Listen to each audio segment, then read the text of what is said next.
साईं की बात।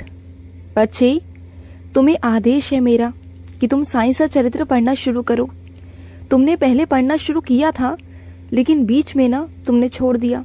लेकिन ये मैं तुम्हें आदेश देता हूँ कि दोबारा से साईं सा चरित्र पढ़ना शुरू करो। तुम जानते हो कि तुम्हारी जिंदगी में परेशानियाँ क्यों आ रही है?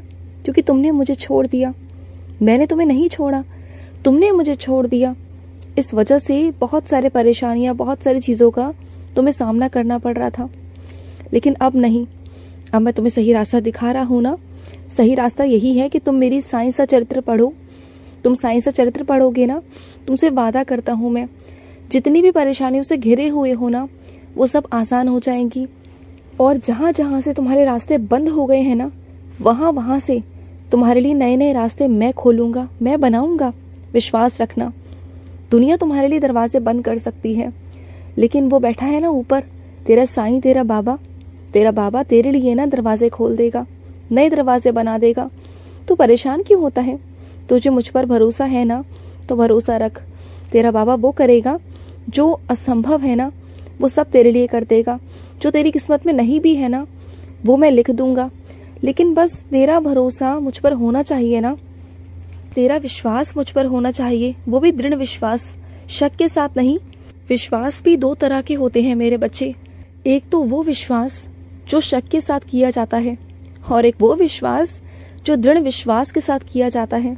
अभी देखना तुझे है कि तू मुझ पर कौन सा वाला विश्वास करता है, शक वाला या दृढ़ विश्वास वाला। दृढ़ विश्वास करोगे तो वो पा जाओगे जो तुम चाह रहे हो। जो नहीं भी है ना, वो सब मिल जाएगा सकारात्मक रहोगे तो। अगर शक करोगे मुझ पर, तो चीज़ें तुम्हारे सामने वैसे नहीं आएंगी जैसा तुम चाह रहे हो। क्योंकि जहाँ शक होता है ना, वहाँ साईं नहीं होते।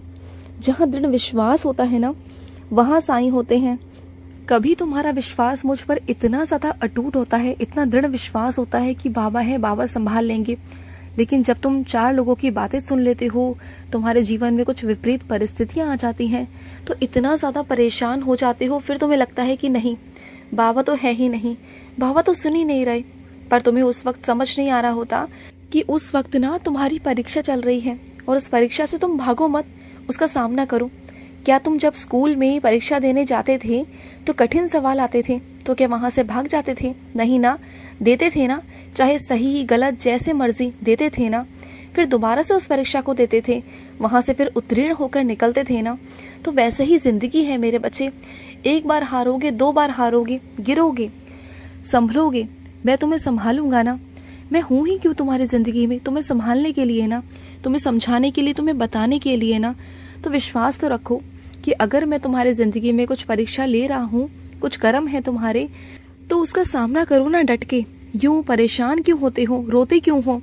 मुझे मालूम है कि तुम्हारे ऊपर बहुत ज्यादा कर्जा है, बहुत परेशान हो तुम, जिम्मेदारियां हैं तुम्हारे ऊपर बहुत लोगों की, और तुम अकेले सब कुछ नहीं संभाल पाते। तुम्हें आगे से बहुत कुछ जली कटी, बहुत कुछ गंदा गंदा सुनने को भी मिलता है। तुम बहुत परेशान हो जाती हो, मुझे मालूम है। तुम्हें ऐसा लगता है कि जैसे तुम्हारा अपमान हो रहा है।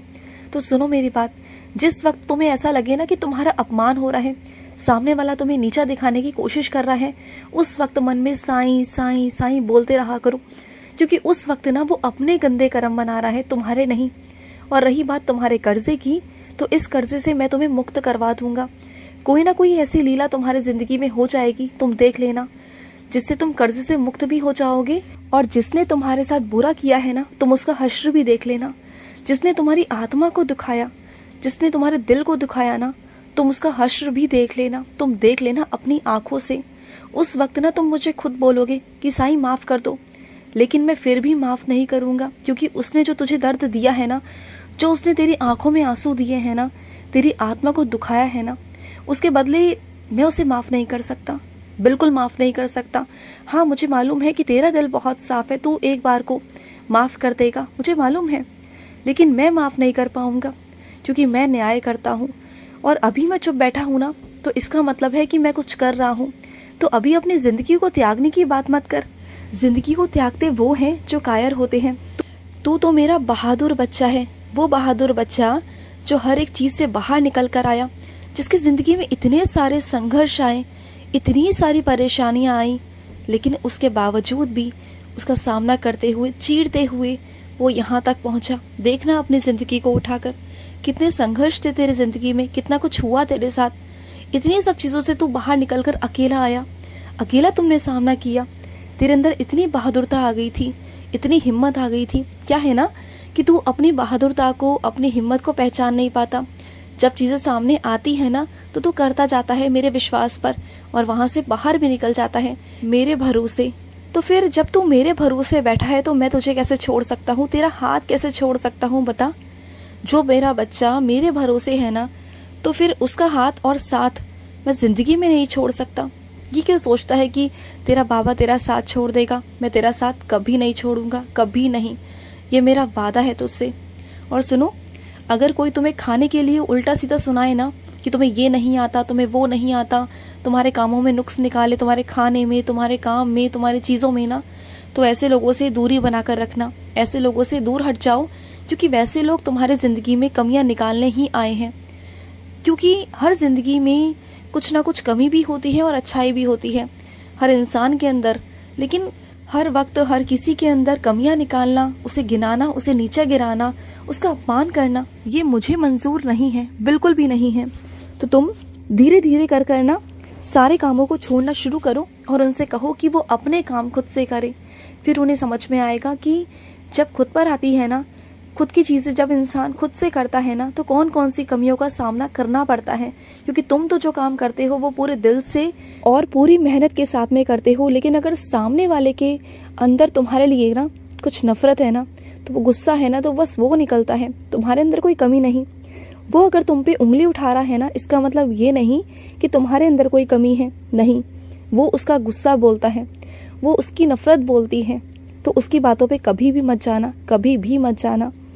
और सुनो, जो तुम्हारे घर के बुजुर्ग हैं ना, उनसे कहा करो कि बैठा ना करें, धीरे धीरे चला फिरा करें, जितना हो सके चलने फिरने का काम करें, क्योंकि बैठे बैठे उनका शरीर खराब हो रहा है। मैं ये नहीं कह रहा कि वो काम करे, काम मत करवाओ उनसे, लेकिन सैर तो कर सकते हैं ना, चल फिर तो सकते हैं ना, दुनिया में थोड़ा सा बाहर निकलकर टहल सकते हैं ना। अगर वो टहलेंगे तो वो मानसिक तौर पर और शारीरिक तौर पर ठीक रहेंगे, क्योंकि बैठ कर ना शरीर खराब हो जाता है। चलना फिरना चाहिए, बैठना नहीं चाहिए एक जगह पर, वरना शरीर खराब हो जाएगा।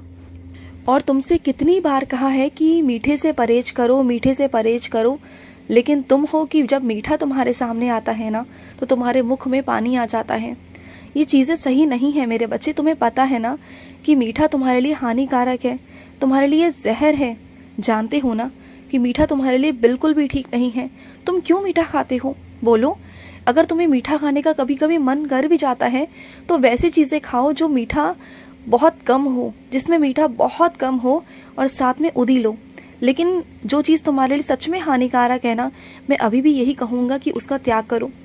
ज़रूरी नहीं है कि तुम्हें मीठा ही खाना है, मीठे के अलावा भी बहुत सारी चीज़ें हैं खाने के लिए। थोड़ा सा चीज़ों पर काबू करो। जब तुम्हारी तबीयत ठीक हो जाएगी, जब तुम्हारा मधुमेह सही हो जाएगा, तो मैं तुमसे खुद कह दूंगा कि मीठा खा लो, लेकिन अभी के लिए नहीं। क्योंकि अभी जो तुम्हारा स्वास्थ्य है, जो तुम्हारा शरीर है, वो कमज़ोर है। अभी तुम्हारी दवाइयाँ चल रही हैं, तुम दवाइयों पर हो। चीज़ों को समझो थोड़ा सा। तुम बच्चे नहीं हो, तुम बड़े हो, और अगर बड़े होकर नहीं समझोगे, बचपना दिखाओगे, तो कैसे चलेगा? हाँ। और मैंने अपने बहुत सारे बच्चों को कुछ अनुभूति दिखाई है, कुछ अलग सी अनुभूति, कुछ लीलाएं दिखाई हैं। तो ये मैं तुम्हें बताना चाहता हूँ कि मैं तुम्हारे साथ खड़ा हूँ। और इतनी सारी अनुभूतियाँ देने के बाद, एहसास देने के बाद, फिर भी अगर तुम्हें लगता है कि मैं तुम्हारे साथ नहीं हूँ ना, तो मैं इससे बड़ा और प्रमाण क्या दूँ तुम्हें, बताओ? मैंने अभी हाल ही में ना तुम्हें प्रमाण दिया, अपने होने का एहसास कराया कि हाँ मैं हूँ। तो भरोसा रखो, तुम जिस चिंता में हो वहाँ से तुम्हें बाहर जल्दी निकालूंगा। खुश रहो। आज का मध्याह्न साई संदेश समाप्त हुआ।